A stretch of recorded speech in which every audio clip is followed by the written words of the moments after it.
여러분 그 사무엘상 사경에 할 때 다윗 이야기 기억나시나요? 그 다윗이 무림매와 그 돌 하나로 골리앗을 쓰러뜨리던 그 장면. 어떻게 다윗의 돌이 골리앗의 이마에 박혀서 골리앗이 땅에 머리를 박고 쓰러졌는가? 어떻게 이렇게 이마에 박혔을까? 그것을 설명을 할 때 다윗이 목동 시절에 사자 잡고 곰 잡고 이러면서 열심히 훈련을 했기 때문에 그렇게 골리앗도 죽일 수 있었다라고 한다면은 이제 그런 걸 우리가 이제 인본주의적으로 설교한다 그래요. 그런데 우리 이전에 사경회 때 그런 식으로 우리가 서로 나누지 않았었죠. 하나님께서 그 돌을 골리앗의 이마에 박아 넣으셨기 때문에 그래서 골리앗이 머리를 땅에 박고 쓰러졌다. 우리가 이제 그렇게 설명을 했었어요. 그런 거를 이제 우리가 신본주의적으로 설교한다라고 하는 거예요. 무조건 사람이 한 거를 하나님께서 하셨다고 하고 해야 이제 신본주의적으로 설교하는 것이 아니라 실제 하나님께서 하신 거를 하나님께서 하셨다고 하면 되는 거예요. 다윗이 골리앗을 제압하는 그 장면은 분명히 하나님께서 하신 거거든요. 근데 그것을 만약에 하나님께서 하신 것을 사람이 했다고 한다면 그런 게 바로 성령을 방해하는 거 아닙니까? 그런 것이 바로 하나님을 모독하는 것이죠. 사람이 한 걸 사람이 했다고 하는 건 괜찮아요. 근데 하나님께서 하신 거를 사람이 했다라고 하는 건 이거는 큰 죄가 될 수 있어요. 오늘은 그런 이야기들을 나누어 보려고 합니다. 예수께서 물으셨습니다. 빵이 얼마나 있느냐? 가서 알아보라. 그들이 알아보고 말했습니다. 빵 5개와 물고기 2마리가 있습니다. 빵이 얼마나 있는지 그 많은 사람들을 먹이기 위해서 예수님께서 얼마나 있는지 한번 알아보라고 그랬어요. 그랬더니 제자가 와서 빵 5개와 물고기 2마리가 있다라고 그랬네요. 그래서 예수님께서 그 5,000명이 넘는 그 많은 사람들을 모두 배불리 먹였습니다. 그래서 사람들 중심으로 이렇게 표현을 했어요. 사람들은 모두 배불리 먹었습니다. 그랬단 말이에요. 제자들이 남은 빵 조각과 물고기를 모으니 12바구니에 가득 찼대요. 빵을 먹은 남자 어른만도 5,000명이었습니다. 그러니까 이 이야기를 보면서 이제 우리 사람들이 만약에 이 빵 먹은 거에만 만약에 집중하고 있다면 예수님께서 마치 그 우리의 그 배필요, 그 양식을 제공하는 것에만 집중하고 있다면 또는 그 빵 5개와 물고기 2마리를 건네준 아이의 헌신, 뭐 그거를 주제로 만약에 설교하고 있다면 또는 그 많은 가난한 사람들을 빵으로 먹이신 혁명가 예수 뭐 이런 식으로 예수님을 소개한다면 바로 이런 것들이 인본주의적으로 설교하는 거예요. 그리고 그렇게 묵상하고 계셨다면 인본주의에 깊이 빠져 있기 때문에 그렇게 자연스럽게 묵상이 되는 거예요. 우리는 사실은 그 두 말씀 사이에 있는 6장 41절에 집중해야 되거든요. 예수께서는 빵 5개와 물고기 2마리를 들고 하늘을 우러러 감사 기도를 드린 후 빵을 떼셨습니다. 그리고 제자들에게 주어 사람들 앞에 갖다 놓으라고 하셨습니다. 예수께서는 물고기 2마리도 그들 모두에게 나눠주셨습니다. 가장 중요한 표현은 예수님께서 하늘을 우러러 감사 기도를 드리셨다는 거예요. 하늘 아버지께 구해서 자신에게 주신 그 사람들에게 빵을 먹이셨다라는 거예요. 빵이며 말씀이며 모든 것의 기원이 하늘에 있다라는 걸 고백해야 된다는 게 이게 오병이어의 기적의 핵심이에요. 이 이야기에서는 처음부터 끝까지 다 하나님께서 하신 거거든요. 근데 여기에 사람이 했다라는 것을 조금이라도 넣는다면 이것이야말로 또 인본주의적으로 설교하는 것이고 그렇게 묵상하는 게 되는 거예요. 제가 다시 한번 말씀드리지만 사람이 한 건 사람이 했다고 해도 된다고요. 그렇지만은 하나님께서 하신 것을 사람이 했다라고 해석할 수 있느냐? 그러면 안 된다는 거예요. 하나님께서 하신 건 반드시 하나님께서 하셨다고 고백을 해야 되는 거예요. 하도 이 이야기를 신본주의적으로 해석하지 못하고 그 신본주의적인 뜻에 대해서 이해하지 못하는 그 제자들에게 나중에 예수님께서 얼마나 답답하신지 이렇게도 말씀을 하세요. 그러자 예수께서 말씀하셨습니다. 너희가 아직도 깨닫지 못하느냐 그러셨단 말이에요. 그러니까 지금뿐만이 아니라 이미 예수님께서 이 땅에서 사역하고 계실 때에도 답답하신 거예요. 하나님께서 하신 일과 사람이 하고 있는 일을 구분하지 못하는 이 행태들에 대해서 그 분별 못함에 대해서 너무너무 답답해 하시는 거예요. 너희가 아직도 깨닫지 못하느냐 그러시는 거예요. 여러분 기독교는요 계시의 종교입니다. 비밀을 드러내는 것인데 근데 그것이 우리가 뭐 만들어낸 창작물로 계시가 되는 게 아니라 받는다는 거예요. 하늘로부터. 우리의 모든 기원은 하늘에 있습니다. 하나님으로부터 오는 거예요. 우리는 나무가 아니에요. 나무는 뿌리를 땅에 받고 있잖아요. 그래서 거기서 물을 빨아들이고 양분을 빨아들이고 그렇게 살잖아요. 근데 우리는 뿌리가 없잖아요. 하늘로부터 받아야 되는 존재인 거예요. 근데 모든 것을 이 땅의 수준에서, 이 사람의 수준에서 말씀도 보고 그렇게 세상이 돌아가는 것도 그렇게 판단을 하고 하니 하나님께서 그걸 보시면서 심지어 자신의 백성들이 이렇게 살고 있을 때 얼마나 답답하고 깨닫지 못하는 그 부분에 대해서 가슴이 아프시겠어요. 인본주의, 신본주의, 좀 말은 어려운데 하나님 중심적으로 사고하느냐 신본주의, 사람 중심으로 사고하느냐 인본주의, 그거죠. 그러니까 누가 중심이냐는 거예요. 이건 사실은 어떻게 보면 로드십, 주권, 주인 대심에 대한 그런 문제이기도 해요. 누가 주인이냐는 거죠. 예루살렘에서 온 바리새파 사람들과 몇몇 율법학자들이 예수 곁에 모여 있다가 예수의 제자들 가운데 몇 사람이 손을 씻지 않고 더러운 손으로 음식을 먹는 것을 보았습니다. 바리새파 사람들과 모든 유대 사람들은 장로들의 전통에 따라 손 씻는 정결 의식을 치르지 않고는 먹지 않았고 시장에 다녀와서도 손을 씻지 않고는 음식을 먹지 않았습니다.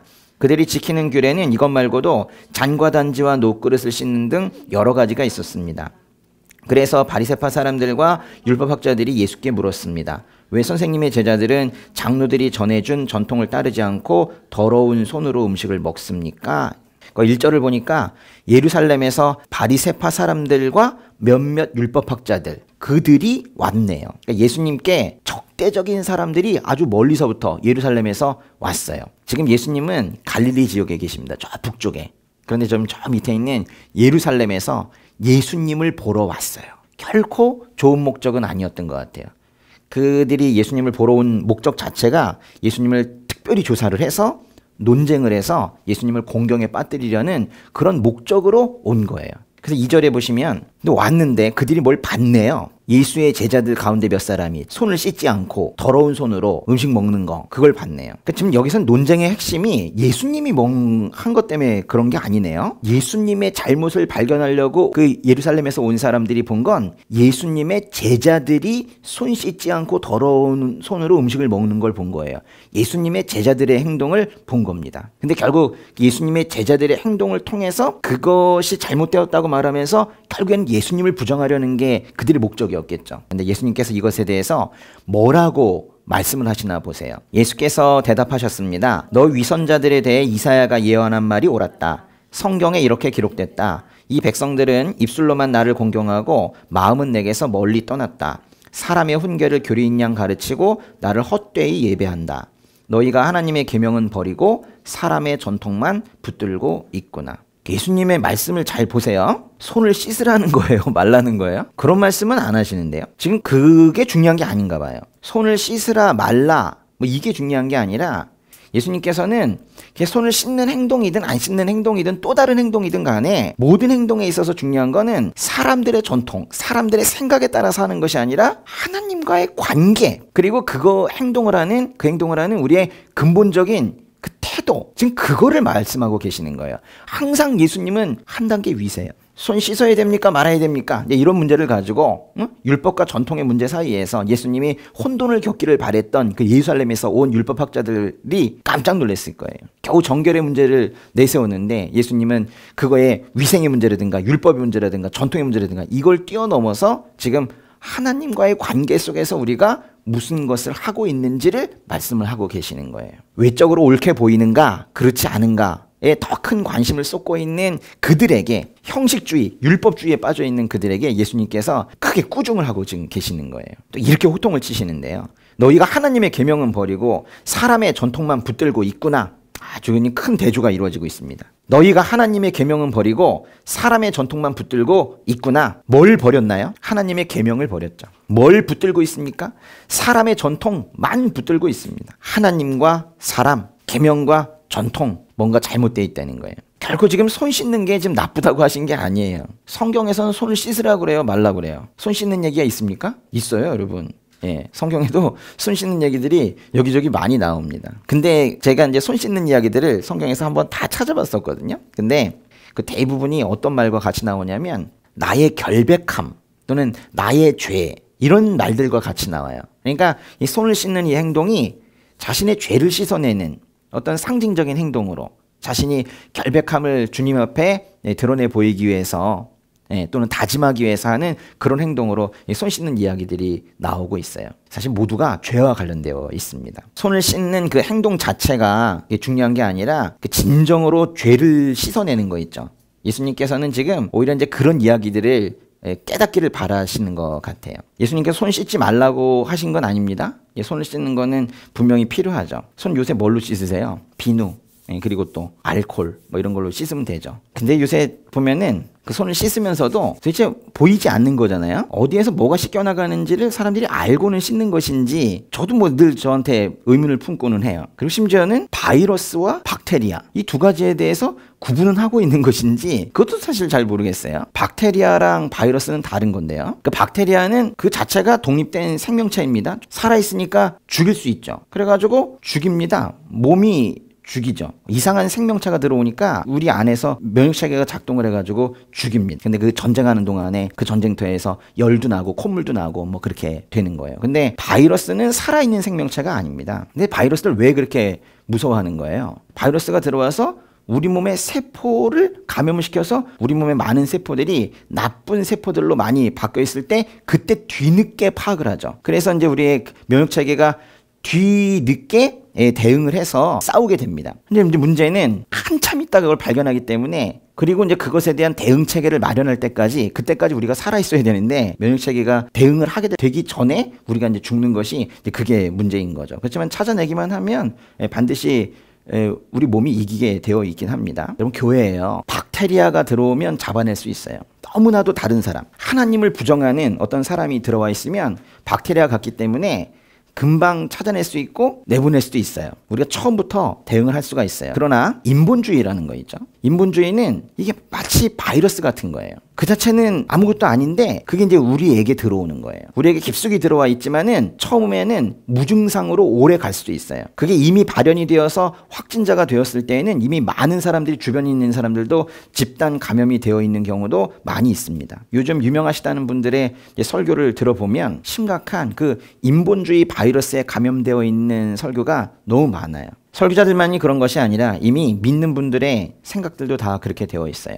제가 늘 그 좌경화된 사고에 대해서 경계하는 것은 그런 사고의 그 기원이 역시 인본주의에 있기 때문에 그래요. 늘 하나님 말씀도 이 땅의 차원에서 인간적인 차원에서 보기 때문에 하나님 말씀을 말씀으로 보지 못하고 자기 생각으로 말씀을 재단한단 말이에요. 그러니 하나님께서 그 사람에게 말씀하시고 싶은 것을 그대로 한 번도 그 음성을 들을 수가 없는 거예요. 그러니 사람이 변해요, 안 변해요? 결코 변하지 않습니다. 성경을 수십 독했다는 분 제가 봤어요. 입에서 나오는 모든 어휘가 인본주의입니다. 어떻게 된 거예요? 사람의 생각을, 그 고집을 꺾지 않고 그냥 그 인본주의적 사고에 깊이 젖어 있는 상태에서 이 말씀을 보면 이 말씀도 아무 맥을 못 추는 걸 저는 경험을 통해서 봐왔어요. 겸허하게 자신을 버리고 자아를 죽이고 그렇게 해서 말씀을 보지 않으면 때는 심지어는 말씀을 몇 독을 해도 사람이 안 변한단 말이에요. 그러니까 자신이 저는 사회주의자, 공산주의자는 아닙니다. 이렇게 말하는 사람들도 결국 그 신념의 기원이 인본주의에 있다라는 거는 잘 몰라요. 그 인본주의에 아주 깊이 배어 있어요. 어느 정도 수준인가 아닌 사람 찾기가 좀 어려울 정도예요. 정말 깜짝깜짝 놀랍니다. 지금 이 말씀 통해서요. 예수님은 전체적으로 볼 때 그 인본주의에 따라서 살고 그렇게 이제 신앙생활하고 있는 그 제자들 또 백성들에 대해서 지금 꾸중하고 계시는 거예요. 그거를 여기서 예수님께서 헛되이 예배한다 이렇게 표현을 쓰신 거예요. 예배를 안 하는 걸 뭐라 하신 게 아니라 예배를 하는데 헛되이 예배하는 걸 말씀하시는 거예요. 사람의 훈계를 교리 인양 가르치고 나를 헛되이 예배한다. 지금 인본주의의 영, 마귀죠, 뭐 마귀. 인본주의의 영이 교회를 가득 덮고 있습니다. 유다서에도 그렇고 요한 1서 2서 3서에도 가보면 뭔가 거짓 교사들이 덧그리스도가 교회에 슬그머니 들어와 있다고 그랬어요. 좀 슬그머니 들어와 있습니다. 마귀의 하수인으로서 거짓 목사들이, 영적으로 무지한 목사들이, 또 그러한 성도들이 잔뜩 들어와 있어요. 마귀들이 넣은 거예요. 그래가지고 거짓말을 간증하고 거짓말을 설교하고 거짓말을 듣고 그렇게 지금 하게 하고 있어요. 우리는요, 하나님 말씀 자체를 그대로 읽고 이 말씀의 내용을 그대로 받아들이는 것만으로도 복이에요. 너무나도 안타깝게 같은 하나님의 말씀도 사람의 수준에서 사회주의적으로 땅의 수준으로, 자기 중심으로, 그놈의 나 중심으로 해석을 하고 말씀 묵상을 하고 설교를 하고 이러면서 많은 성도들의 영이 죽어가고 있어요. 말씀 묵상이 참 귀한 것이지만 말씀 묵상을 자기 중심적으로 할 때에는 그거는 오히려 독이에요. 죄가 무섭게 느껴져야 되거든요. 죄가 더럽게 느껴져야 되는데 그런 인본주의적 설교를 계속 듣다 보면 죄와 타협하는 설교들이 많이 있기 때문에 죄와 삶이 잡탕밥이 되는 뭐 그런 설교들이 허다해요. 인간이 중심인 거, 그게 바로 인본주의예요. 그건 다른 말로 하면 이거거든요. 인간을 숭배하는 거예요. 사람을 경배하는 거예요. 그러면서 자기 애를 부추깁니다. 하나님을 사랑해야 되는데 자기 애부터 우선적으로 먼저 생겨요. 생각해보면 이게 바로 이 우상숭배예요. 자기 존중하고 나에 집중하고 있는 게 바로 우상숭배죠. 마귀들이 가장 많이 넣어주는 음성이 이거예요. 너를 숭배해. 네가 주인이야. 사람이 중심이지. 이게 극단으로 가면 사람이 신을 만드는 거예요. 큰일 나는 얘기죠. 우상숭배에서는 안 된다고 우리가 계속 배우고 있는데 가장 큰 우상숭배는 자기숭배예요. 자기 애에 빠지는 거예요. 각종 중독 있죠. 알코올 중독, 성 중독, 관계 중독. 그거의 가장 기초에 있는 것이 바로 자기 애예요. 자기 애에 깊이 빠져 있는 사람들은 중독에 빠집니다. 인본주의에 빠지면 또 사람들에게 인정받고 싶어 해요. 심지어는 교회 안에서조차 인정을 원해요. 아, 저 사람 믿음이 좋다는 인정받고 싶어 해요. 또는 사역 잘한다, 찬양 잘한다. 그게 아니더라도 그냥 사람들이 자기를 많이 봐주기를 원하는 사람들도 있어요. 근데 그게 안 되면 교회를 떠나요. 그 인본주의는 심지어 자신이 주인공이 되고 싶어하는 그런 생각이에요. 교회 머리이신 예수님께서 주인이 되셔야 되는데 여기에서조차 와서 주인 되려고 하는 이거는 극한 죄예요. 교회가 해야 될 일은 뭐예요? 밖에서 인본주의에 깊이 젖어 있는 그 성도들이 가득 들어오면 그거 하나하나 깨줘야 되는 거거든요. 교회가 해야 될 일은 그거예요. 왜냐하면 신본주의는 세상에서 가르쳐주질 않아요. 인본주의를 가르치고 인본주의로 태어나고 인본주의로 대화하고 있는 그 사람들이 예배당 안으로 들어오면 그거 깨줘야 되거든. 그런데 그거를 만약에 교회가 하고 있지 못하다면 교회와 이 예배가 의미가 없어지는 거예요. 인본주의와 신본주의, 내가 하고 있는 언행이 어느 쪽인지 구분할 줄 알아야 돼요. 왜 그럴까요? 여러분, 인본주의 때문에 하나님께서 얼마나 눈물을 많이 흘리고 계시는지를 여러분이 아셔야 돼요. 마귀에게 목덜미 잡혀가지고 자기 숭배하는, 또 사람 숭배하는, 그래서 결국엔 하나님과 거리가 떨어져 있는 어색한 관계에 하나님께서 얼마나 가슴 아파하시는지 여러분이 알아야 돼요. 사람이 옳다고 여기는 길이어도 결국에는 죽음에 이를 뿐이다. 잠언에서 그랬잖아요. 사람이 옳다고 여겨도 죽음에 이를 수 있단 말이에요. 인본주의에서의 선과 신본주의에서의 선은 달라요. 성경에서 선이 뭡니까? 하나님께서 옳다고 말씀하시는 건 뭐예요? 하나님과 가까이 있는 거예요. 관계예요. 처음부터 끝까지 다 관계인 거예요. 그것과 상관없이 사람들한테 박수 받으려고 하는 그런 사고를 우리가 인본주의라고 하는 거예요. 하나님께서 인본주의를 슬퍼하십니다. 그거는 아예 없애고 싶어 하세요. 하나님께서 가증스럽다고 하시는 우상숭배 한 종류이거든요. 주종의 위치가 변해버리는 거예요. 하나님의 말씀이 내 속에 있거나 아니면 그냥 내가 있는 거예요. 둘 중에 하나밖에 없어요. 그냥 나로 가득 차 있거나 하나님의 말씀이 가득 차 있거나. 하나님 말씀이 만약에 내 안에 없다면은 내가 있는 거예요. 다른 말로 하면 인본주의로 살아가는 거예요. 그러니까 두 개밖에 없는 거예요. 하나님의 말씀이 있거나 인본주의 사상이 있거나. 시대가 악해요. 요한계시록에 보면 마지막 때 마귀가 아주 발악을 한다고 그랬어요. 정말 지금이 딱 그런 것 같습니다. 철저하게 하나님의 말씀으로 무장되어 있지 않으면 다 넘어가게 돼 있어요. 그냥 다 넘어갑니다. 지금은 조금 더 힐링하고 조금 더 마음의 평안을 얻고 그러기 위해서 신앙생활하는 단계가 아닙니다. 지금은 넘어가느냐 넘어가지 않느냐, 죽느냐 사느냐의 문제인 거예요. 주님 오실 날 머지 않았습니다. 지금 이 안에 하나님의 말씀이 차 있지 않으면 우리는 반드시 멸망하게 되어 있어요. 넘어가게 되어 있습니다. 인본주의는 말로는 뭐 하나님을 위한다 이렇게 말할 수 있지만 결국에 나중에 보면 그 목적이 사람이에요. 사람을 위한 겁니다. 사람 기쁘게 하고 사람의 인정을 받고. 교회는 오직 하나님 한 분만이, 그분만이 빛을 발하고 그분만이 영광을 바라는 그런 곳이어야 돼요. 인본주의는 죄입니다. 죄이면 뭘 해야 돼요? 회개를 해야 되는 거예요. 그러니까 인본주의는 회개의 대상인 거예요. 회개하지 않으면 심판받는 거예요. 인본주의는 또 좀 다른 말로 한다면 내 맘대로 사는 거거든요. 자기가 중심이 된다는 건 자기가 결정권을 가지고 자기가 방향을 만드는 거잖아요. 하나님께서 정해주시는 그 길로 가야 되는데 자기 마음대로 하는 거잖아요. 모든 것을 생각을 할 때 하나님 중심적 사고를 우리가 가질 수 있어야 돼요. 오늘은 제가 이렇게 방향을 이제 제시해 드리지만은 이미 이거를 염두에 두고 계속 저도 설교해 오고 있습니다. 근데 앞으로도 우리 머릿속에 또 우리 이 세포 안에 그 인본주의 바이러스가 어디를 감염시켰는지를 우리 스스로 이제 분별해 내야 되는, 그래서 하나님의 아픔을 좀 덜어드려야 되는 그런 시점이 된 것 같아요. 인본주의에서 벗어나십시오.